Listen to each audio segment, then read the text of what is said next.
Ya, Batu Gajah. Terima kasih Datuk Yang di-Pertua memberi peluang saya untuk membahas pindahan kepada Akta Keganasan Rumah Tangga ini. Saya menyokong segala usaha oleh kementerian untuk menambah baik Akta Keganasan Rumah Tangga ini. Tapi saya ingin tanya mengapakah dan apakah ada konsultasi dijalankan dengan NGO-NGO wanita yang lain, dan mengapakah ahli-ahli wanita khasnya tidak dilibatkan bersama untuk menambah baik, memberi cadangan pandangannya terhadap pindaan yang bakal dicadangkan, agar pindaan yang dikemukakan hari ini dapat disempurnakan atau dilengkapkan dengan lebih baik. Dan saya ingin menyatakan bahawa Yang Berhormat Menteri ada kata tidak perlu rasa takut lagi sebab sudah ada akta ini. Jika mana-mana wanita dikasari sebab ada Akta Keganasan Rumah Tangga, tidak perlu teragak-agak jika menjadi mangsa keganasan rumah tangga untuk membuat laporan polis. Tapi persoalannya ialah apakah kita mempunyai pegawai-pegawai yang telah melalui latihan yang mencukupi, yang sensitif untuk menenangi atau membantu atau melaksanakan Akta Keganasan Rumah Tangga ini. Pegawai yang terlibat, pegawai kebajikan masyarakat, pegawai polis khasnya. Sebab saya, Datuk Yang di-Pertua, saya tidak boleh lupa pernah kejadian di mana saya membantu bersama seorang mangsa keganasan rumah tangga, seorang wanita, pergi membuat laporan polis. Dan pegawai polis, soalan pertama dia tanya, apa sebab dia bukuh? Saya terkejut. Saya tanya, apakah ada alasan yang boleh diterima oleh seorang wanita atau isteri dibukuh? Jadi itulah, saya rasa itu adalah kenyataan atau pertanyaan yang langsung tidak sensitif. Dan apakah kita pegawai-pegawai telah difahamkan berkenaan begitu seriusnya apabila ada satu-satu laporan keganasan rumah tangga, mereka harus memandangnya dengan serius dan memberi perhatian, dan tidak boleh dilenggar-lenggarkannya apabila bantuan diperlukan oleh mangsa ini. Datuk Yang di-Pertua, saya ingin tahu daripada statistik setahu saya statistik kementerian tahun 2009, 3,643 kes, 2010 3,173 kes. Menurut makluman yang saya perolehi daripada kes ini, berapakah kes di mana pelakunya yang melakukan keganasan ini telah dituduh, berjaya disabit, atau kes tersebut ditarik balik. Sebab saya setuju ada di kalangan mangsa keganasan rumah tangga di mana selepas mereka membuat laporan polis, suaminya dimasukkan ke dalam lock-up, mereka lepas tu akan meminta agar suaminya dibebaskan. Tapi kita mesti memahami mengapa situasi ini sedemikian timbul. Sebab saya percaya salah satunya ialah kerana suaminya adalah penyara kehidupan keluarganya, dan juga sebab-sebab yang lain, sokongan yang perlu diberikan, dan juga kerana anak-anaknya, kerana keluarga. Saya tak mahu perpecahan keluarga. Suami kata janji tidak akan pukul lagi, jadi memohon dilepaskan. Tapi walau bagaimanapun, saya rasa apabila setiap mangsa yang hadir untuk membuat laporan polis, kes sedemikian tidak harus dilihat sebagai hal peribadi atau hal keluarga. Sebab ada kes-kes di mana apabila laporan polis dibuat, pegawai polis ada di kalangan mereka melihat kes peribadi, kes keluarga, dan hanya sekadar pergi jumpa suami, memberi nasihat sahaja. Lepas tu isteri akan datang tanya, mengapa tak ada tindakan diambil terhadap si pelaku keganasan tersebut. Jadi sebab itu saya kata latihan pemahaman betapa seriusnya keganasan rumah tangga ini harus diberi kepada pegawai-pegawai yang terlibat di bawah akta ini. Datuk Yang di-Pertua, saya akan terus kepada rang undang pindaan yang dicadangkan. Saya menyokong pindaan di mana definisi keganasan rumah tangga merangkumi penderaan psikologi. Tapi saya nak tanya, apakah bukti-bukti yang perlu dikemukakan? Sebab ia berbeza daripada fizikalnya. Sebelum ini boleh melalui fizikal, tapi meluaskan kepada psikologi. Memang benar apa yang dinyatakan oleh Bukit Mentajam bukan senang untuk membuktikan, tapi ia memang wujud di mana si isteri didera secara mental atau emosi yang menjejaskan keadaannya. Perkara kedua adalah berkenaan dengan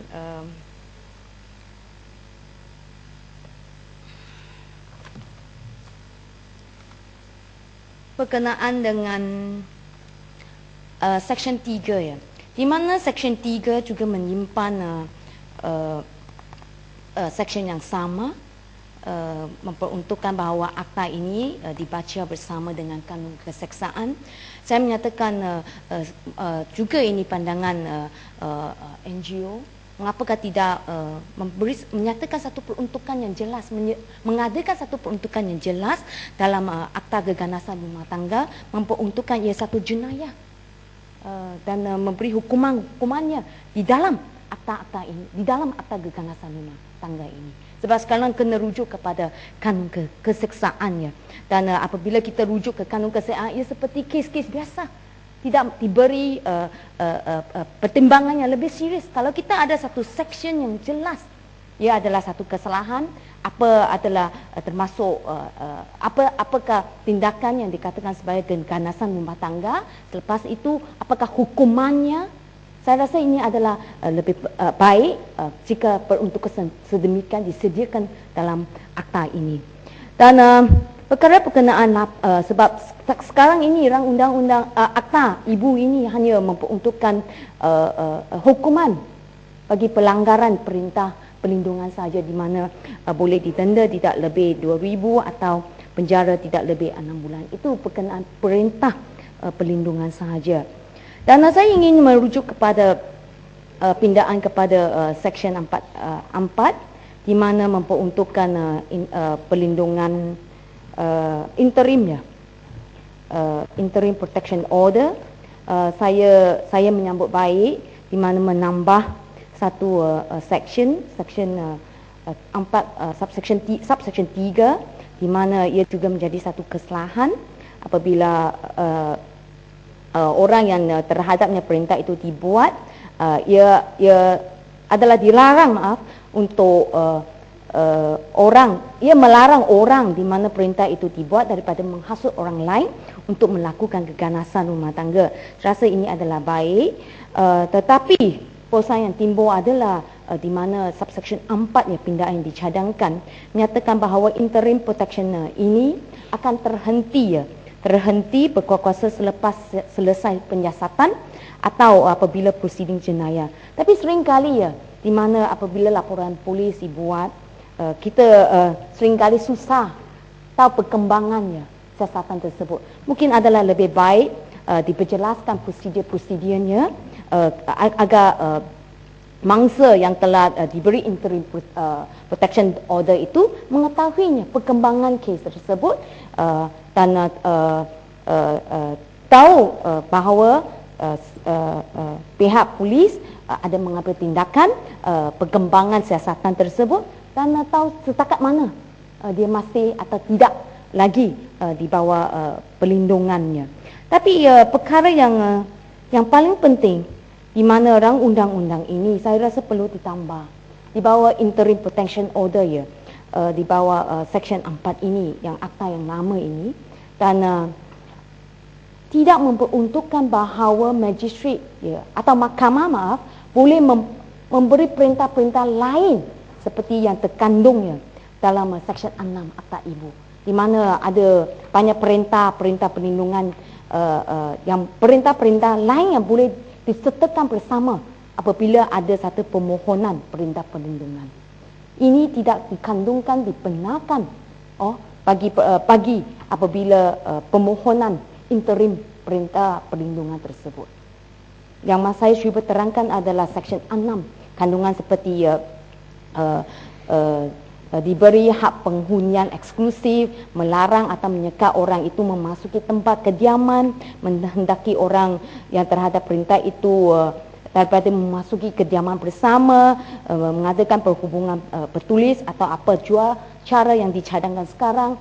Ini nampaknya tidak dirangkumi ya, sebagai salah satu perintah tambahan boleh diberi apabila satu permohonan interim perintah perlindungannya. Jadi saya pohon kalau boleh diambil perhatian agar peruntukan ini juga diberi apabila permohonan interim perlindungan dikemukakan. Seksyen 7, saya tahu niat baik pihak kementerian mencadangkan pindaan di mana nampaknya di bawah Seksyen 7 adalah kuasa penangkapan. Kuasa penangkapan di mana menyatakan bahawa sekarang mahkamah hendaklah dari sebelum ini adalah boleh maksudnya may kalau dalam bahasa English, kalau sekarang akan jadi shall, boleh, nampaknya mandatory lah, hendaklah. Tapi kalau kita baca dengan teliti barisan ayat Akta Ibu Seksyen 7 itu, kuasa penangkapan ini akan disertakan bersama apabila mahkamah mengarahkan perintah perlindungan atau perintah perlindungan interim. Boleh menyatakan bersama kuasa menangkap ini jika mahkamah berpuas hati bahawa orang yang terhadapnya perintah perlindungan atau perintah perlindungan interim dibuat berkemungkinan akan menyebabkan kecederaan fizikal. Nampaknya magistrate masih perlu sendirinya berpuas hati akan ada kecederaan terhadap mangsa ini apabila memutuskan untuk memberi atau tidak memberi perintah perlindungan tersebut.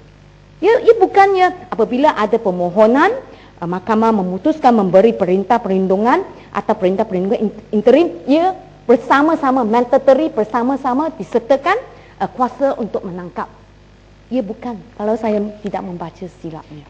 Nampaknya pihak mahkamah masih perlu puas hati bahawa berkemungkinan akan ada kecederaan fizikal.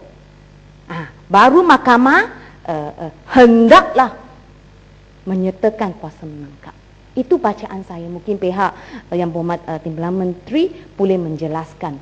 Jadi kalau yang mahkamah dapati tidak puas hati akan ada kecederaan fizikal, berkemungkinan akan berlaku kecederaan fizikal, dia tidak perlu menyertakan kuasa menangkap.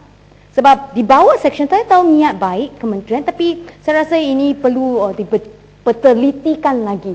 Sebab nampaknya syarat awal adalah mahkamah mesti puas hati dulu bahawa kemungkinan ada kecederaan fizikal ya.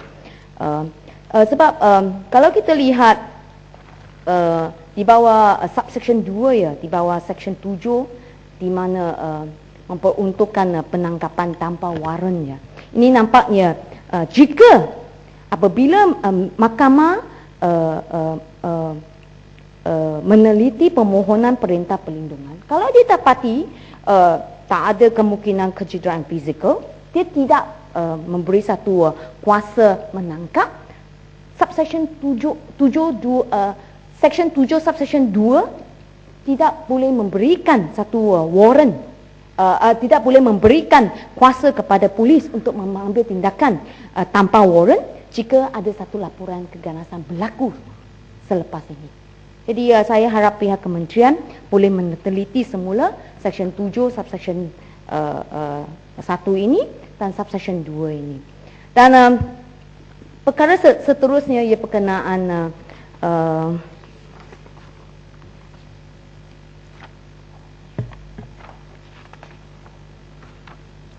section 11 ya. Section 11 ini memperuntukkan counselling. Kalau diteliti ya, mahkamah boleh yang dicadangkan dalam permohonan perintah perlindungan diminta sebagai ganti atau sebagai tambahan kepada mengeluarkan perintah perlindungan, membuat satu perintah untuk merujukkan pihak-pihak yang berkenaan kepada suatu padan pendamai. Dan padan pendamai itu kena menyediakan satu laporan berserta dengan show-nya kepada mahkamah dalam tempoh 1 bulan. Tapi persoalan yang timbul ialah Jika mahkamah apabila dalam apa-apa permohonan perintah perlindungan mendapati menggunakan seksyen ini, tapi tetapi menolak permohonan perintah perlindungan, menggantikannya perintah perlindungan tersebut dengan merujuk dia kepada Badan Pendamai, dan Badan Pendamai ada 1 bulannya untuk memberi show-nya. Jadi dalam 1 bulan gap ini, mangsa ini tak ada perlindungan, Datuk Pengurusi, Datuk Yang di-Pertua. Sebab dia kata sebagai ganti kepada mengeluarkan perintah perlindungan, mahkamah boleh merujuk dia kepada Badan Pendamai. Jadi dalam masa 1 month, sementara menunggu report tersebut, tak ada perlindungan. Nampaknya tak ada perlindungan kepada mangsa tersebut. Jadi saya pohon diteliti semula cadangan pindaan ini. Seharusnya saya pada pendapat saya, kalau ada apa permohonan perlindungan, boleh diberi kuasa tambahan juga merujuk kepada Badan Pendamai dan bukannya sebagai ganti. Okey, ini perkara seksyen 11 dan seksyen 12A. Saya menyambut baik. Ini seksyen 12A di mana perintah interim ini sekarang memberi juga kepada pemohon, peguam pemohon dan pegawai kebajikan masyarakat bagi PA untuk memfaulkan permohonan perintah perlindungan interim ini. Saya menyokong sebab sebelum ini kes yang pernah saya kendali, saya kena bawa dia rujuk kepada kebajikan terlalu sibuk dan kes dilambat-lambatkan. Saya tak persalahkan mereka sebab tapi mereka memang tidak boleh memberi keutamaan kepada kes ini sebab mereka pun berpendapat mereka ada banyak kerja lain lagi. Jadi pernah situasi sedemikian timbul dan saya menyokong 12A ini di mana pemohon juga boleh mengemukakan permohonan ini. Tapi saya ada sedikit hairan di masa sama nampaknya kementerian cuba menempah baik akta ini untuk memberi perlindungan yang lebih sempurna kepada mangsa keganasan rumah tangga. Tapi dalam seksyen 12B memperuntukkan di mana orang yang terhadapnya perintah perlindungan interim itu dibuat boleh memohon untuk mengetepikan perintah itu dalam masa 14 hari. Mengapa ada peruntukan sedemikian disediakan? Ini adalah mengetepikan perintah perlindungan interim. Bagaimanakah, apakah asasnya? Bagaimanakah ia akan mengganggu si pelaku keganasan tersebut jika perintah perlindungan interim sedia ada berjalan? Mengapa ada satu ruangan dibenarkan si pelaku keganasan ini untuk mengetepikan? Setahu saya ialah kalau interim ini, perintah interim ini diketepikan yang susah adalah mangsa. Tapi ini adalah fasa yang baru peruntukan 14 hari untuk mengetepikan. Saya nak tanya apa sebabnya dibenarkan 12B ini Dan seterusnya adalah berkenaan Panjang lagi, Ahmad. Sikit lagi saya setuju dengan Yang Berhormat Bukit Mertajam di mana memfaulkan permohonan bawah Seksyen 14. Permohonan haruslah di dalam cadangan ini didengar oleh mahkamah secepat yang dapat dilaksanakan. Tapi seharusnya saya setuju Bukit Mertajam ada satu tempoh masa ditetapkan dalam masa 48 jam.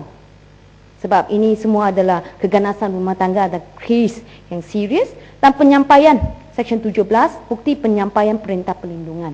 Di sini menyatakan apabila satu perintah dikeluarkan 24 jam mahkamah mesti kemukakan salinan itu kepada pegawai polis atau pegawai yang bertanggungjawab bagi daerah tersebut. Tapi dia tidak menyatakan apabila pegawai polis itu terima perintah itu dalam tempoh masa berapa lama dia perlu serahkan. Pada pendapat saya dalam masa 8 jam kalau boleh.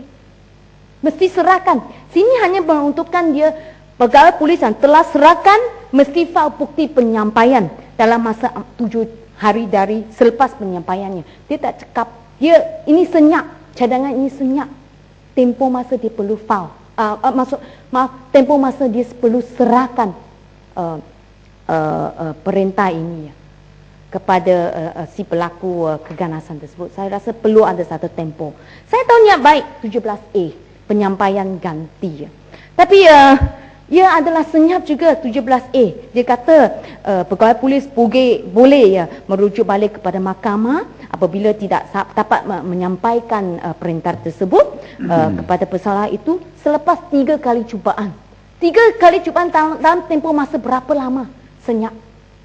Saya rasa adalah baik jika 17 subsection 2 apabila polis dalam masa 48 jam diwajibkan untuk serah perintah kepada pesalah. Kalau pesalah gagal tidak dapat serah dalam masa selepas itu, dia terus pergi kepada mahkamah menyatakan tak dapat serah, memohon penyampaian penggantian. Batu Gajah. Ya. Saya tertarik dengan Yang Berhormat Batu Gajah punya hujah ni. Yang Berhormat Menteri harus agaknya mengambil kerana undang-undang tidak akan berkesan kalau tindakan juga tidak berkesan. Tak ada makna undang-undang kita. Kalau misalnya macam Batu Gajah kata, berapa hari, tempoh masa. Jadi kalau kita tak tetapkan macam kehendak Batu Gajah tadi, jadi undang-undang tu dah jadi longgar sangat. Jadi tujuan asal kita nak membendung keganasan, tapi kita yang membuat kelemahan itu. Jadi saya fikir Batu Gajah punya pendapat ni harus dia ambil kira lah. Terima kasih. Terima kasih banyak-banyak Sri Gading ya. Selepas itu, apabila mahkamah memberi satu perintah penyampaian ganti ya, ia juga senyap. Tak ada tempoh di masa diperuntukkan di mana sini memperuntukkan perintah salinan perintah penyampaian ganti itu ditinggalkan di alamat terakhir pesalah menampak suatu salinan perintah atau apa-apa lain cara. Tapi senyap dalam tempoh berapa lama selepas perintah dikeluarkan. Saya cadang 24 jam selepas perintah penyampaian ganti ini dikeluarkan, 24 jam. Salinan ditampalkan di papan notis, diserah kepada ditinggalkan di dalam alamat terakhir bersalah. Saya rasa perlu ada satu tempoh masa dinyatakan dan juga satu tempoh masa untuk memaklumkan pemohonnya agar dia tahu bahawa sekarang saya di bawah perlindungan.